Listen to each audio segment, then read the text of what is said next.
but he was. You're good. You're good. Whenever do the you intro, want. the intro, nothing. No, yeah, we're just raw dogging it. Raw dog. I'm gonna cut this out. All right. So I thought we were doing the intro, but anyway, all right. No intro because I'm just gonna cut it out anyway. So all right, fair enough. All right, well, listen, hey, welcome Sunday night, everybody. It's the Cognizant Classic recap. Plus, we're moving on to the API in Orlando. It's your boy Capper with super producer Cam because Steve's got sick kids, so we're here. But Steve pre-recorded his course preview, so we will actually be able to learn stuff about the course. Cam, how are you, buddy? I'm exhausted. I've been gone since Monday of last week and spent the weekend in Austin. Got to play some golf with some buddies. Go to a wedding. Yeah. By the way, I see this all the time. Like I'm literally at work on like a Wednesday, and it's like Cameron Kerr is playing a round. Would you like to see how he's playing? I'm like, no, I would not like to see how he's playing. It's fucking Wednesday at 10 a.m. Why is Cameron playing a round of golf? All right, look, I have a really good job. I'm very blessed, and I travel a lot, so I objectively go to not very exciting places for work. I know. And like when the only way I can get up for it is if I know that like when I get out there, like I can go at least like hit some balls or play around, play 9, play 18. Because as you know, once you get 2 kids, it gets harder to go out and buddy, 2 kids hit some balls.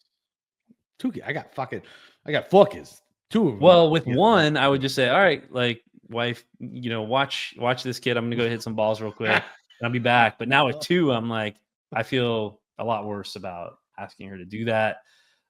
But my oldest is getting to where he can actually like come out and play with me, which is nice. Like he just hits, 1 shot per hole and, just kind of walks around with me and then gets up to the green, and it's a lot more fun.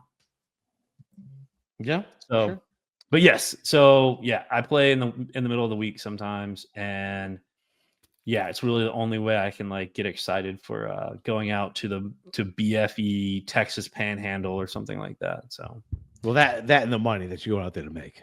Well, yeah, hopefully.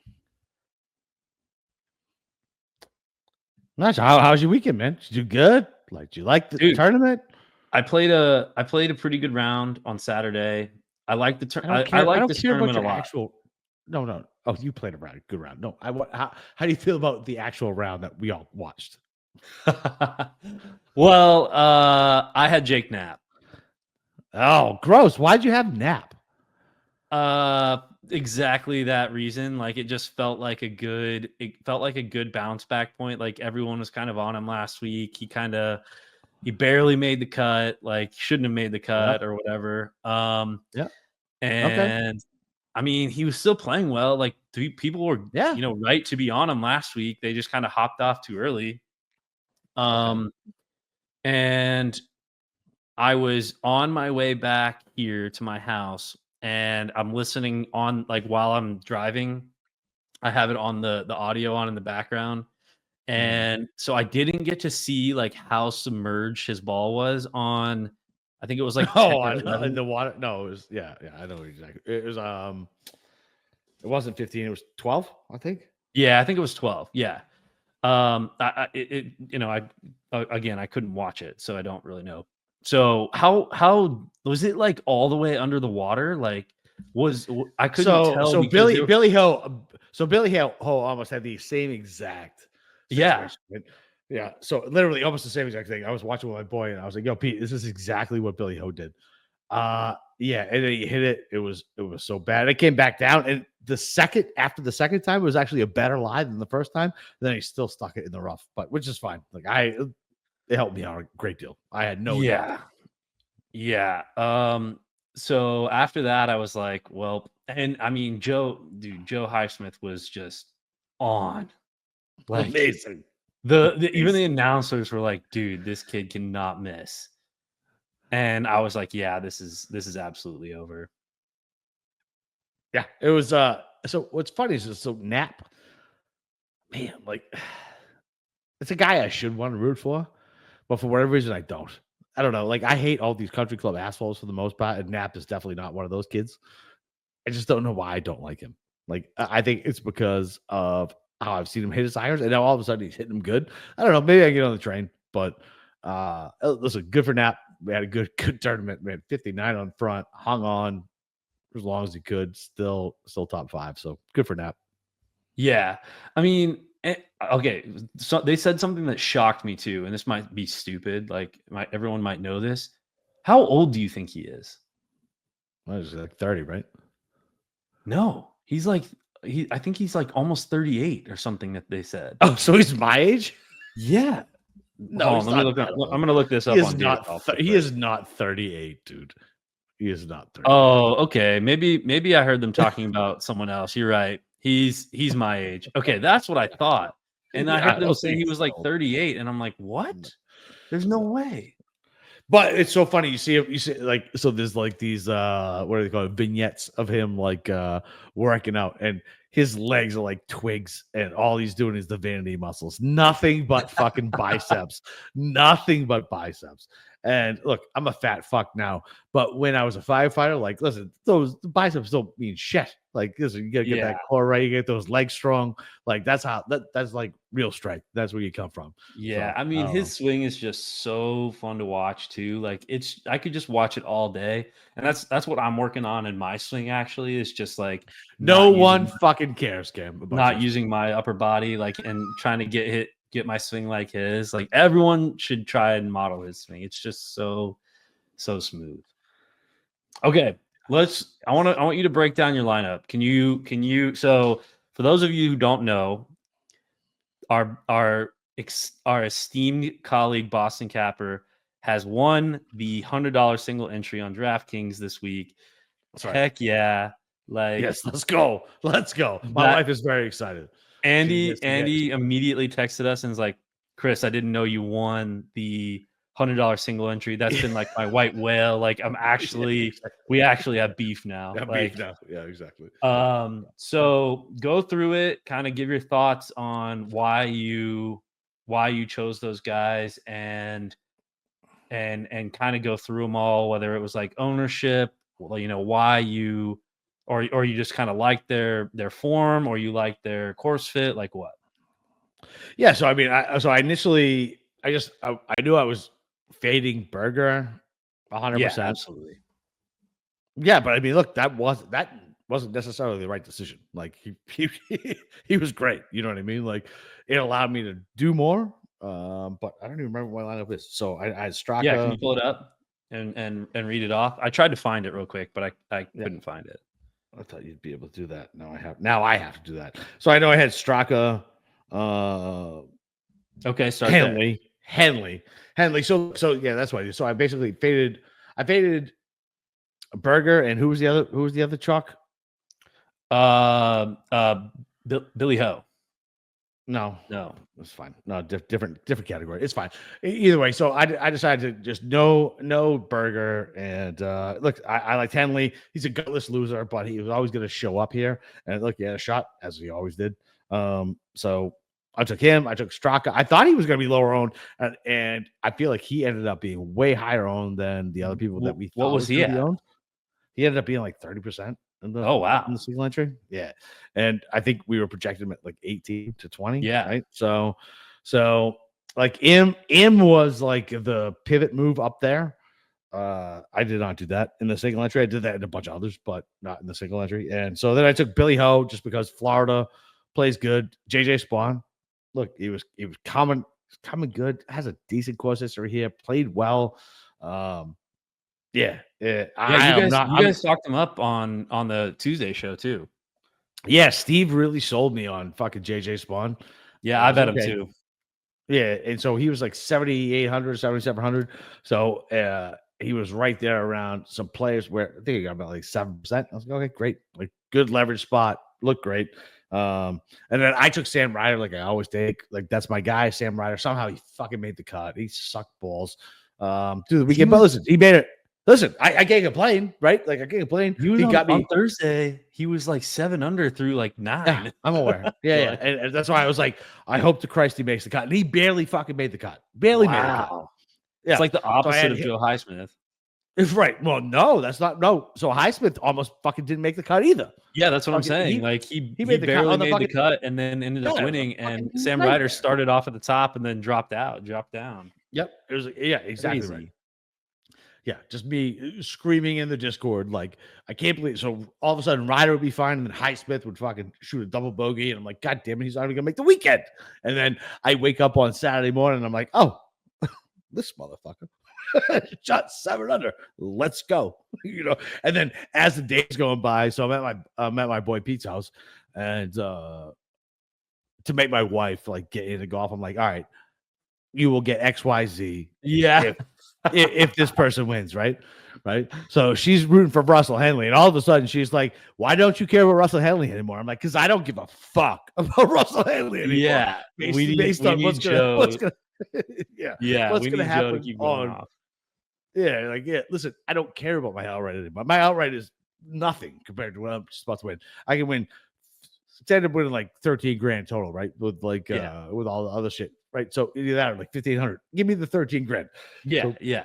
So who talked? Was it Kobe that talked you into Joe Highsmith? Yeah, it was Kobe and Kyle. Yeah. Yeah. Okay.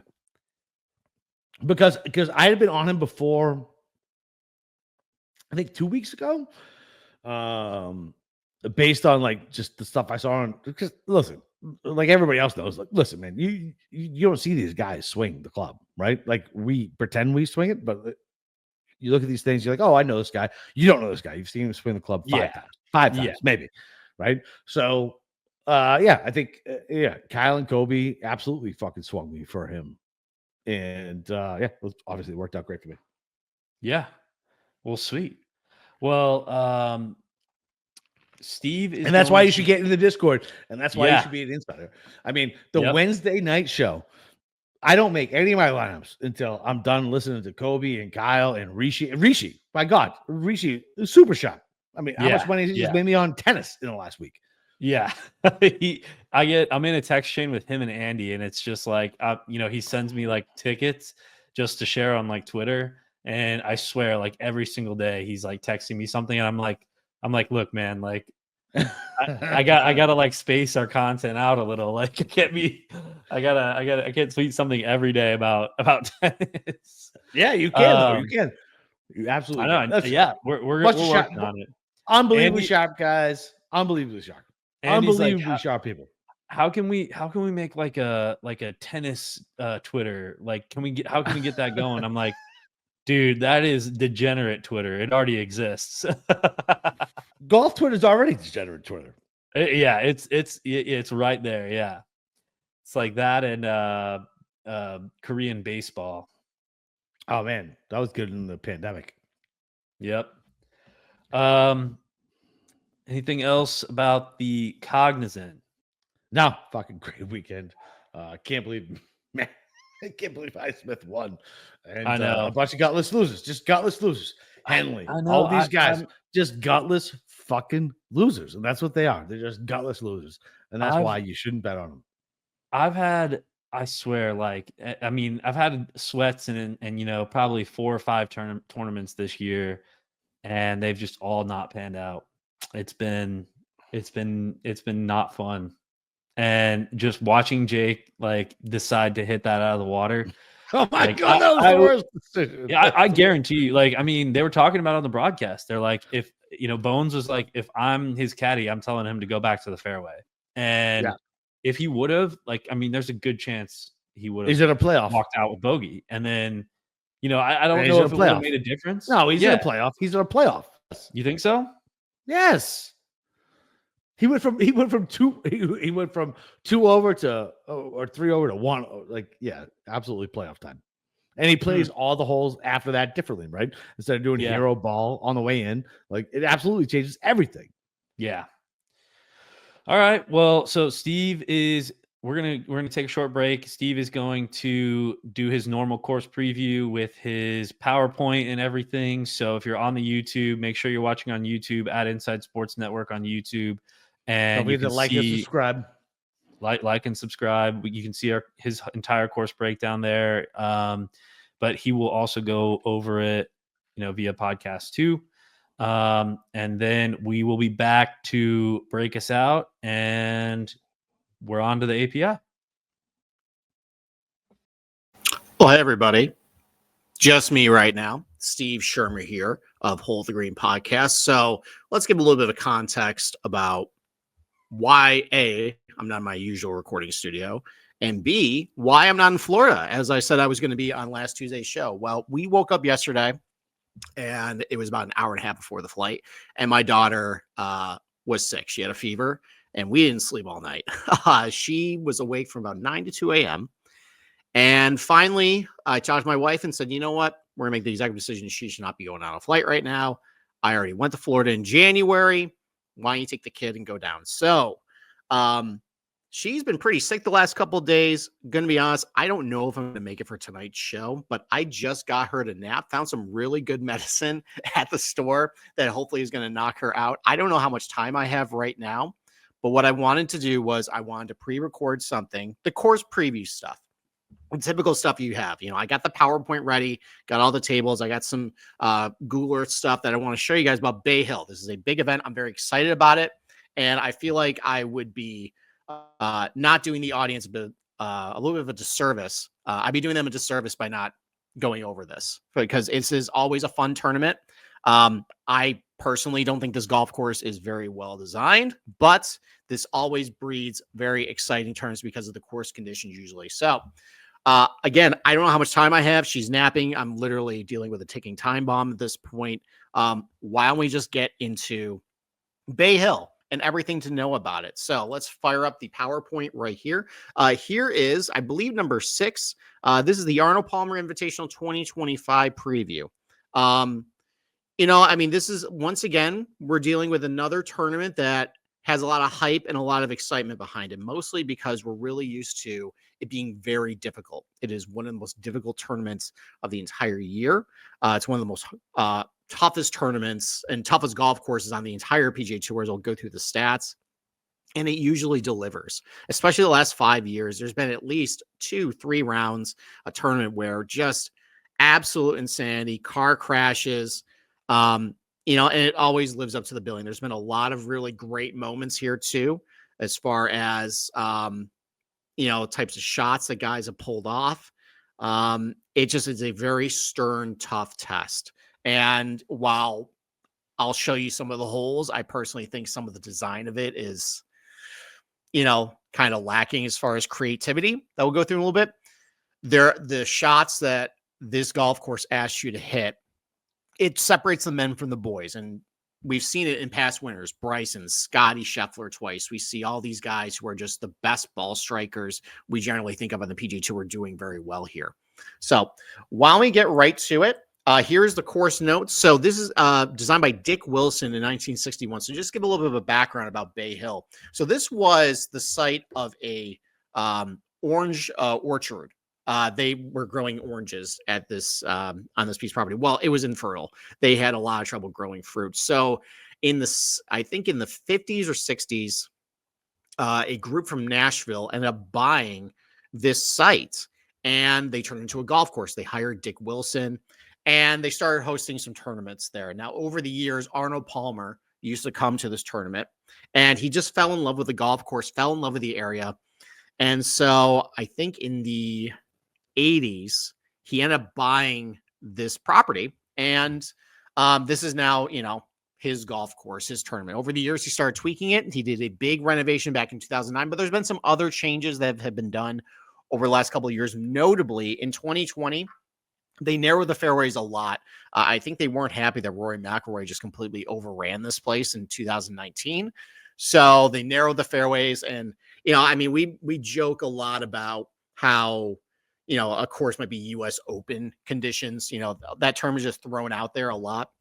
Now, as it's designed with the narrow fairways, thick, rough, firm conditions, I mean, this is about as close to US Open conditions as you can get on the PGA Tour. I mean, we've seen soft setups over and over and over on the PGA Tour. If there's no wind, these guys have ate it up. This is one of those golf courses, though, that even if it is kind of benign conditions, it will still play tough because of what it asks of this golf course. So it is 7,466 yards, a par 72, average green size 7,500 square feet, much larger than PGA Tour average. But because these greens can play pretty firm and fast, it's really hard to get the ball close to the green.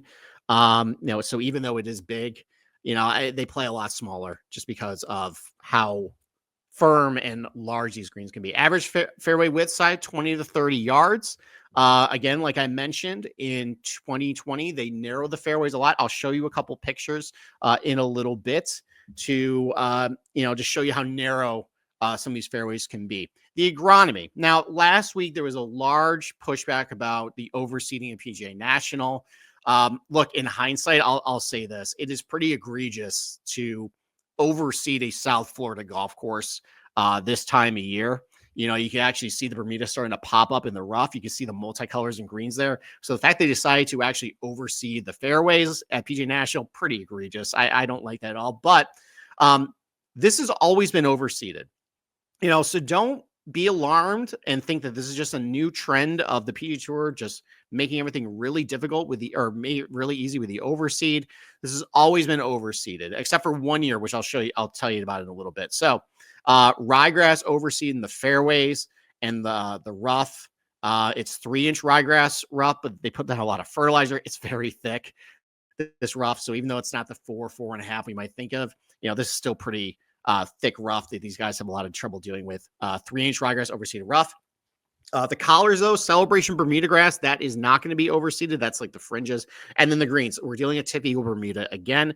I need to say a mea culpa for last week, by the way. I tried to downplay how grainy this Bermuda can be. It's very grainy, actually. It's one of the grainier strains of Bermuda. I don't know where I got that from, so hand up, my bad on that. But this is why this is going to be very difficult to putt on, is because especially in windy, firm conditions, with trying to read that grain can be really tough. So other greens on the PGA Tour that has Tip Eagle Bermuda, PGA National, as we just saw this week, the Plantation Course at Kapalua, Albany Golf Club, Concession Golf Club for the WGC Concession, and Sea Island for the RSM Classic. So if you want to look at some other guys who are good at Tip Eagle Bermuda, those would be golf courses to look at. Otherwise, though, you probably can just look at general Bermuda stats for it. So let's just go over the golf course, some key holes. There's a lot of good memories we have about Bay Hill, but I'll show you just what this is all about. And right from the top, the first hole right here, this is a proper introduction to Bay Hill.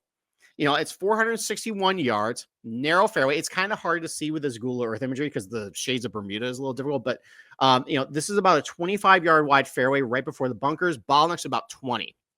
And so you can try and take it on. You can take it over the dog leg here, over the, try and avoid the bunkers, but this is really thick rough over here. It bottlenecks severely, so it's really hard to thread the needle. These bunkers as well, it's right in play for the drivers, 290, 303. So you might see some guys, lay short for a little bit of a longer approach into this green or try and take it on. And then this green here, while it's rather large, it's surrounded by on both sides by front bunkers and back bunkers. And it's pretty undulated as well. It can be very firm. This is a proper introduction to Bay Hill. This is what it's all about. Narrow, firm, really difficult approach shots. It's everything that it's cracked up to be and more here. So let's go to number 6, though. I mean, this is the Content Bonanza hole. This is the one that plays around the lake here. 555 yards, par 5. Now, most guys, just hit it pretty straight over the lake here. And it's, especially when it's firm, they get the ball kind of rolling here. It's really hard to hold fairways here. We'll get to in a little bit. One of the reasons why is just like, if it's really firm, you hit driver here, the ball's not really going to stop. It's going to hit the rough or go in the bunkers here. But the longer you are, the more you can kind of cut off this dog leg to shorten the hole a little bit. And, this is the site of the famous Bryson Drive back in 2021, where, so they got a little bit of a north helping wind here. And it's only about 320 yards to carry the lake over here. Now, Bryson back then was really the only person either strong enough or crazy enough to do this, but he had the helping win and he pulled it off. It's one of the best clips on the, I think the PGA Tour has ever really had as far as like YouTube views and just in general, everybody remembers that shot. It was awesome in, at the time. I think he ended up, so he pulled it off though, had his ball in the rough over by these trees over here. I think he ended up botching the wedge shot though and dumped in a bunker. It was actually kind of funny in hindsight, but I think he still got up and down for birdie though. So, that's an example of if we get a little bit of a north helping wind here, maybe we'll see some guys try and do what Bryson did. These guys are really long now. So, and this is a signature event for this year. A lot of long players in this field. Maybe we'll see some guys really try and, cut off more of this hole in order to get more of a birdie. Now, I mean, this golf course is definitely not perfect. While it is an entertaining tournament, I think there definitely are some a lack of creativity on some holes, and I'm going to show you a little bit. So this is the sequence of holes from 3 through 5 here. So you have the lake, which I just showed you with the 6th hole here. It's, you play it right here, but you have this, dog leg left, shortish par 4, but the challenge is there's water all the way down the left here. So basically you'll either see guys bail out way right, or if you, hit a little bit of a snap hook, maybe push it a little or hit it, hit it left, you're hitting the water here. And then you have, an approach shot into the green here with water left here. It's a tough hole. I mean, there's a lot of ways you're going to have car crash here. And then right after that, you have this longish par 5 that goes away from the lake here. You have a creek, a little bit of addition, a creek, for anything going to the right here. You have bunkers over the left. It's just, this is, even though it's a birdie hole, one of the few birdie holes opportunities on the golf course, it's a stout par 5, especially if you don't find the fairway here. And then follows up by a short par 4 right after that. And then you go to the back 9, and you basically have the same sequence of holes again from 11 to 13. So once again, you have a shortish par 4 with water left. I remember actually JT went to the tee here, and I think he was doing pretty well. I bet him that year, and he just hit the ugliest snap hook into this lake here. I'll never forget that. Just how mad I was in the moment.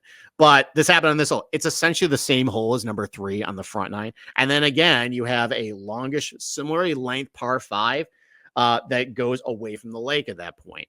And then you have follow that up with a very short par 4 right after that. There's water greenside for this one, but you kind of see this over and over. There's a lot of the same holes at Bay Hill over and over and over. A lot of the same shots you have to hit over and over and over. Now, these are just really difficult shots, though. That's why we love this place to test these guys.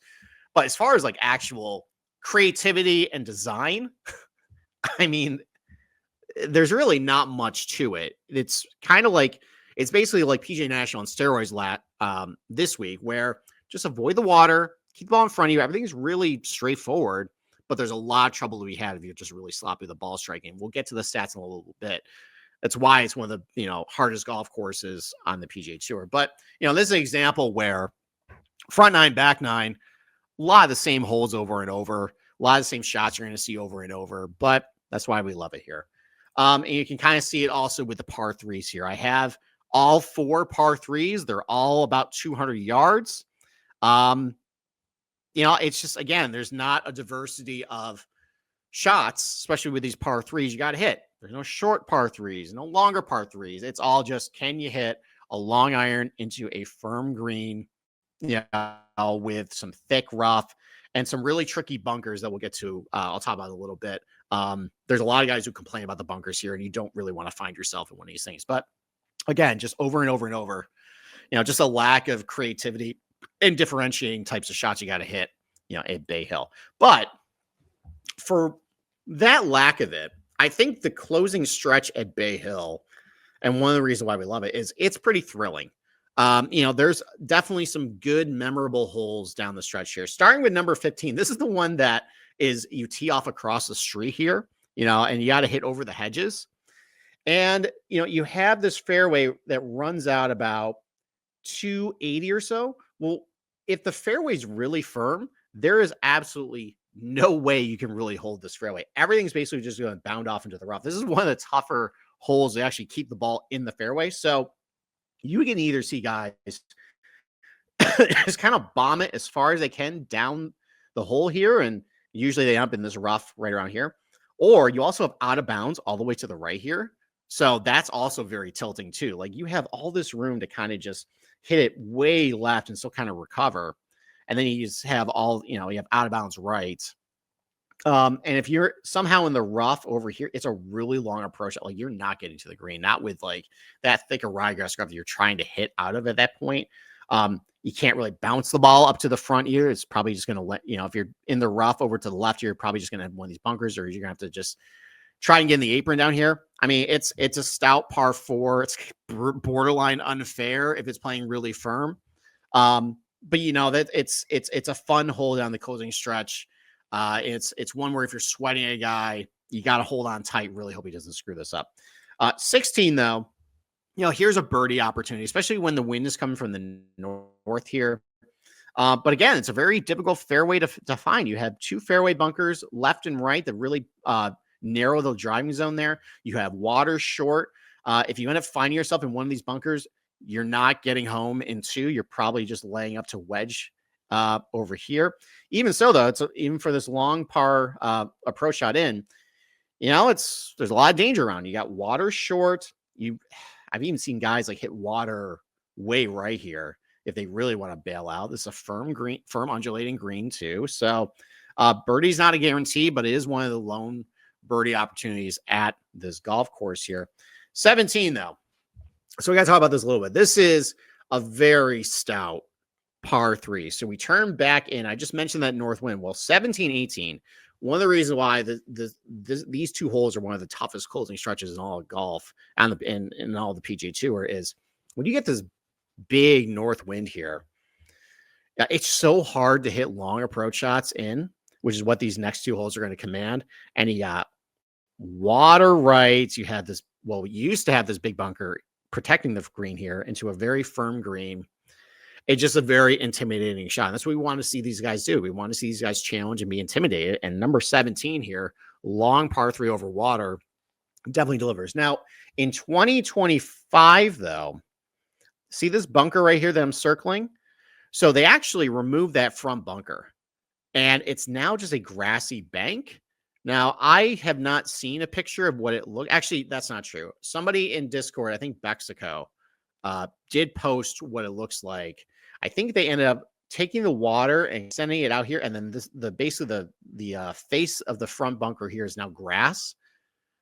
So I don't know. I'm still mulling how that's going to change the hole. If guys are really just going to maybe take on the pin a little more, knowing that if they do miss, there at least is this bunker to collect balls and trying to get up and down. Now it's just water. You might see guys just hit it right in the middle of the green and try and 2-putt at that point. I don't know how I feel about that yet. We'll see how it plays out. But regardless, though, when you got the wind pumping in your face here, trying to hit a long approach shot if you're on the lead, like this is a nerve-wracking shot. It's also tragic too, is that Gary Woodland's buried somewhere in this bunker over here.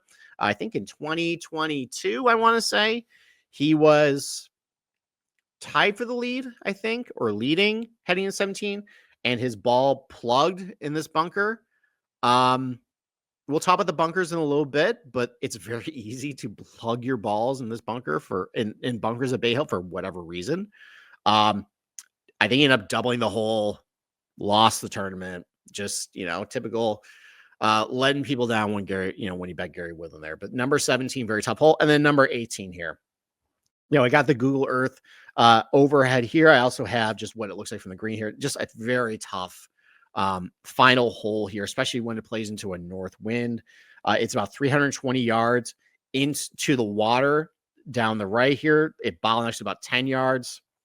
It's about 25 yards wide fairway. You just got to nut up and hit a good shot. If you are in the rough off the tee, you're going to see guys probably bail out just to the front of the green here and try and get up and down for par. It's a boomerang shaped green with water fronts. Tilts really hard from left to right as well. There's a lot of movement in the screen. And if you're in one of these bunkers also, there's like a little rise right before right behind the green there, and they're slightly above the green. Like if you're in one of these bunkers, it's really hard to get up and down because you're basically trying to get up and down from the bunker, downhill, back down to the green. It's a tough closing hole. You've seen a lot of guys screw it up. You just got to hit really good shots here. So, and that's just the name of the game. I mean, it's from a design standpoint, there's definitely some flaws to it, but what it asks these guys to do over and over and over by, can you hit a long approach shot or can you hit a very difficult approach shot into a very firm green with a lot of trouble around, where it actually is a golf course that penalizes you if you are in the rough here, unlike some other venues. It's a tough Stern test. So, excuse me, let's get to the average scoring. So we've seen some big years of where this is one of the toughest scoring tournaments in all the PGA Tour. A lot of years where the average raw score is two over, like 74 and a half, 74. Saw that in 2020, 2022.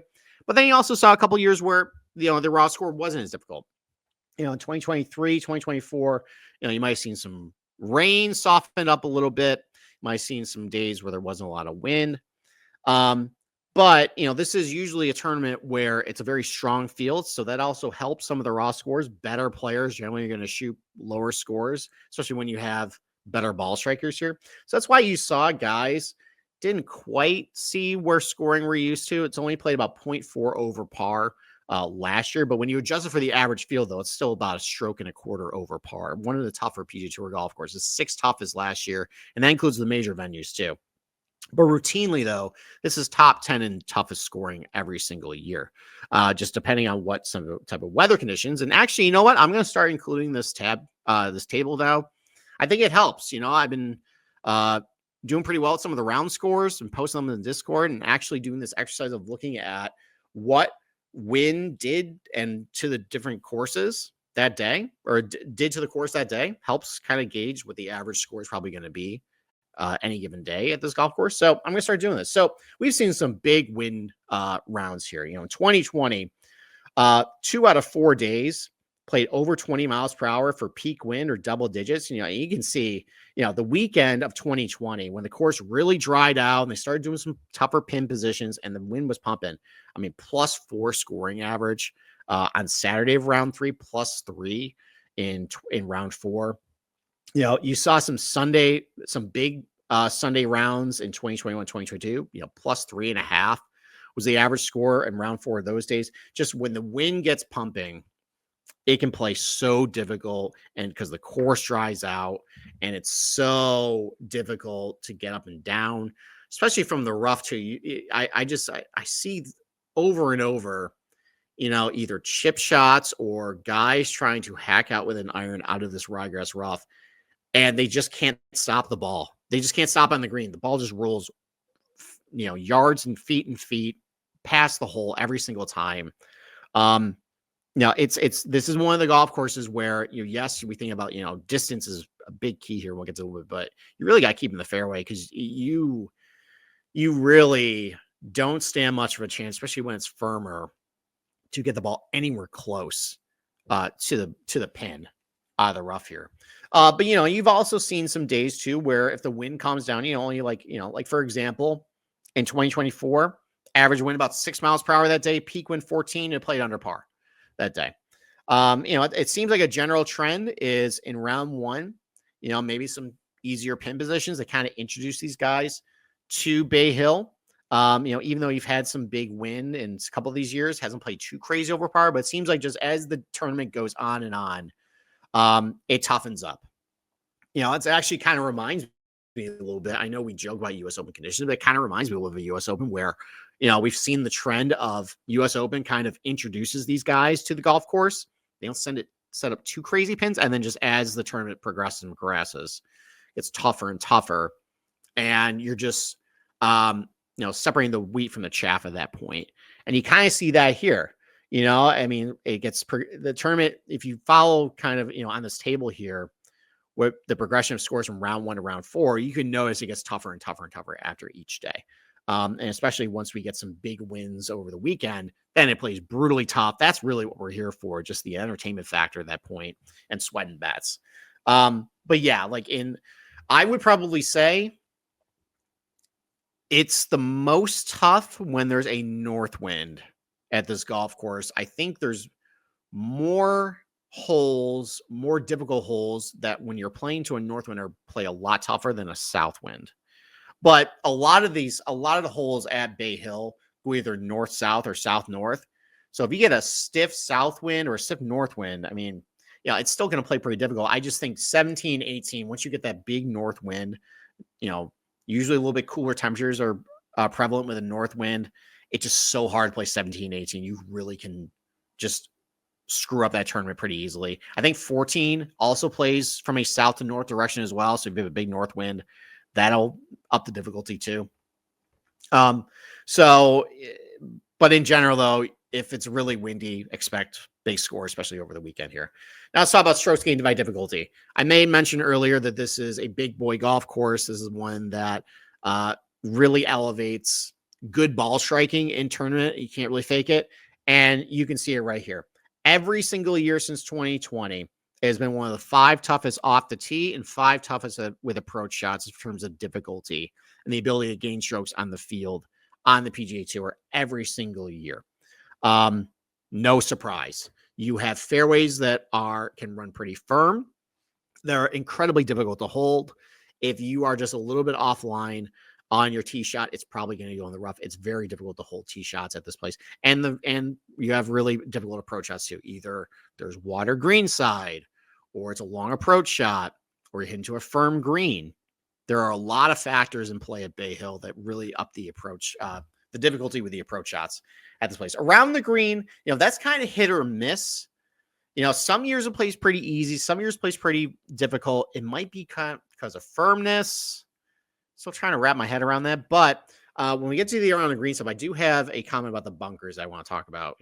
Kind of batter on the bush a little bit. With that. And then putting. This is one of the tougher places to putt on the PGA Tour, mostly because you have the Tiff Eagle Bermuda that can play pretty grainy, especially when it's firm and fast. Really, putt very defensively at this place. It's definitely a stout test, but clearly, though, the big talking point here is how difficult it is from a ball striker perspective, both off the tee and approach play. And you can see that in the stats here, too. So average driving accuracy rates is just high 50s, mid 50s. That's one of the lowest rates on the PGA Tour. I showed you the number 15, where if the fairways are playing pretty firm, it's so hard to keep the ball in play. But they're also really narrow as well. Average fairway with 20 to 30 yards. You have bunkers that push up really close to the fairway there. So very easy if you're a little bit offline to find yourself in the bunker off the tee. That, kind of like with Torrey Pines, though, that actually is probably to your benefit. If you see this non-rough penalty, it's actually one of the lowest on the PGA Tour as far as if you find yourself in a non-rough location, like a fairway bunker versus if you're in the fairway, what's your average score of the hole is one of the lowest on the PGA Tour. Probably because, you have a clean lie at that point. So, and it's better than being in the rough where it's so difficult to gouge out of that with a long approach shot and be able to find the green and get up and down there and basically get the same score as somebody who would be hitting an approach shot from the fairway. So the rough penalty here is one of the highest on the PGA Tour. Last year was 3rd highest as far as the difference between your score if you found your tee shot in the rough versus you didn't. Average difference of score was 0.45 strokes per hole. You basically missed a fairway in the rough there. And all in all, that just adds to one of the biggest missed fairway penalties on the entire PGA Tour. Top 10 the last 3 years, 14th out of 40 in 2021, 13th out of 29 in 2020. And even if you are in the fairway, if it's really firm conditions with a green, it's still a tough approach shots too. But if you do miss a fairway here, you find yourself in the rough, or there's a lot of opportunity if you miss a fairway to find yourself in a water hazard too. One of the highest penalty rates on the PGA Tour as well. Yeah, it's such a tough driving contest here, and we'll get to some of the skill sets in a little bit. You really got to drive it so good here, and it's very predictive. Really good drivers do extremely well here, and it's not necessarily, even though there is a edge with distance, that's not the only way to do it. We've seen some shorter hitters that just are really pure ball strikers do very well here. And the average driving distance at this tournament is actually not as much as you think, despite being kind of like, all right, the reputation I have on bombers is, here. only averaging 285 off the tee last year. It's been about that for the last, 5 years or so. One of the shorter average driving distances on the PG Tour at that point. A couple of reasons. One, it's hard to hit fairways here. So once the ball finds the rough, it basically stops. But, there are some holes as well where the guys are hitting less than driver, trying to keep the ball in the middle of the fairway. So, there is some holes where it does benefit you to kind of lay back either short of the bunkers or short of the water hazards. That's why you see the average driving distance kind of capped a little bit. As far as approach shots, no surprise here. You have a high degree of missed fairways and really thick ryegrass rough there. Firm greens as well. Windy conditions. No surprise, the average green and regulation rate is one of the toughest on the PGA Tour. It was the lowest green and regulation rate in 2020 with 49% green regulation rate. 2022, really firm, difficult year, 53%. Most years, though, if you get a little bit of softness, maybe it's a little more benign, quote unquote, conditions at Bay Hill, you'll see it creep up to like 55, 56%. That's still absurdly low for the PGA Tour and just very difficult approach shots. From under 150, one of the toughest on the PGA Tour. You're not gaining as many strokes as you would at other places. Same thing from over 150. A lot of long approach shots, a lot of difficult approach shots from long range. It separates the men from the boys here. As far as proximity buckets, so high concentration of shots from over 200 yards, about 32% of your shots, basically put it this way, 1 out of 3 approach shots at Bay Hill are going to come from over 200 yards. That's one of the highest clips on the PGA Tour. Even though it's below average per PGA Tour standards from between like 150 and 200, it's still another 36% of your shots. So basically 2/3 of your shots come from over 150, 1/3 of your shots come from over 200 yards. A lot of these is just the par 5s or the par 3s, the really long par 3s. You have 4 par 3s that basically play 200 yards plus. So that contributes to that too. You do see a little bit higher average of approach shots into the green from under 100 yards. I would attribute that to if you do find yourself in a really bad lie with the rough, you can't get to the green. Probably your approach shot for your third is probably coming from this bucket right here. That's probably why I think the average of shots under 100 yards is more than the average PGA Tour. I wouldn't focus on that because probably if you're hitting your approach shots from under 100 yards, it probably means that's your third at that point, which technically falls into approach bucket category. So wouldn't focus on that. Instead, focus on everything 150 plus and a heavy emphasis on over 200 yards this week. That's a key as far as proximity buckets for this place. Around the green stats, this can definitely be hit or miss. Some years it plays pretty easy, 31st out of 45 in terms of difficulty from getting up and down from the fairway. A couple years it was more difficult. Now, 2022, this is one I want to talk about. You see this year in particular was tougher to get up and down from the fairway than the PGA Tour average. And it's actually kind of an outlier compared to other Bay Hills. Part of the reason that is because that year in 2022, I don't know why they decided this, but they decided that they didn't want to oversee the fairways. So this is now chipping off of grainy Celebration Bermuda instead of the overseed, which we saw this week at PGA National. It really dumbs it down once you're hitting off of overseed, trying to get up and down, slows it down a lot too. So that might be part of the reason why in 2022 it played a lot more difficult from getting up and down from the fairway. Otherwise, though, it's about average to easy trying to get up and down from the fairway. The rough, though, it's still the same thick rough that you get off the fairway as you do around the green here.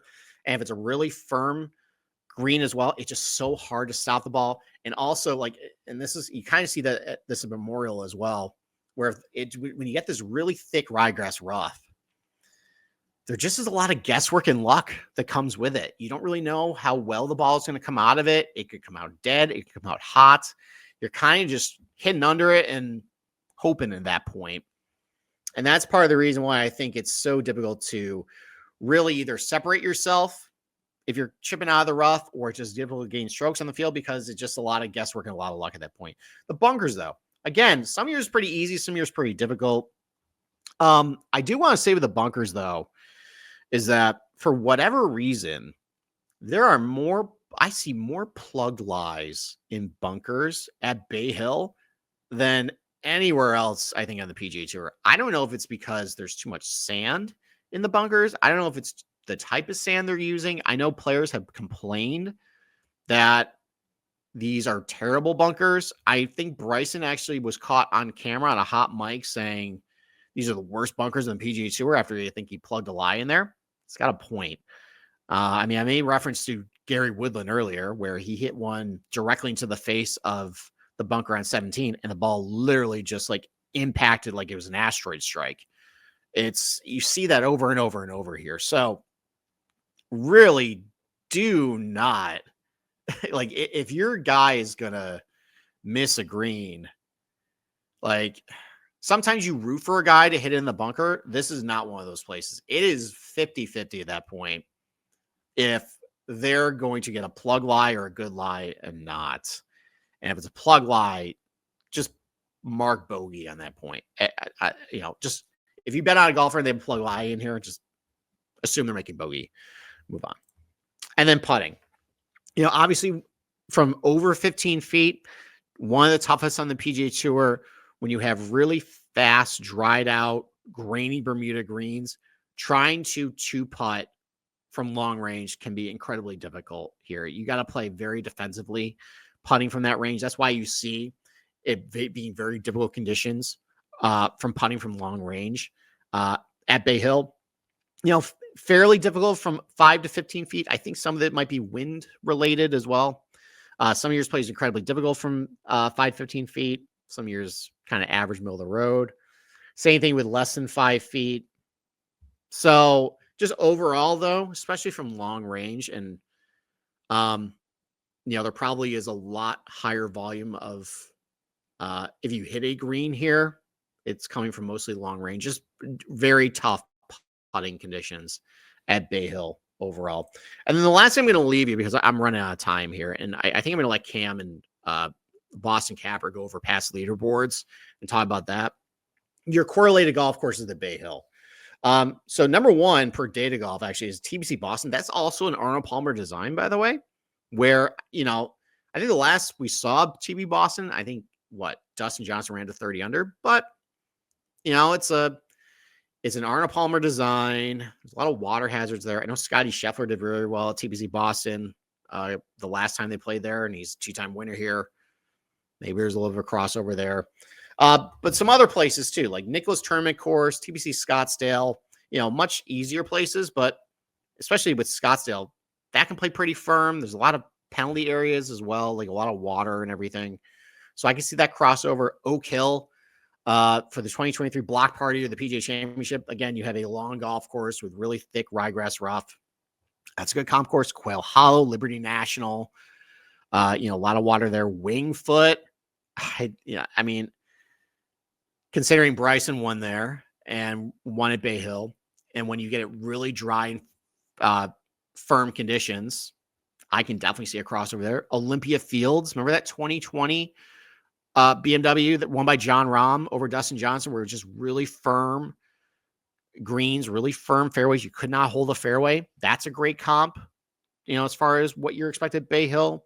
Summit Club, a lot easier, but a big missed fairway penalty there because it basically went from fairway to desert at that point. So if you're missing a fairway, you're basically incurring a penalty. That's a good comp there. I think, there's a lot of good golf courses to use on this list as far as crossover to Bay Hill.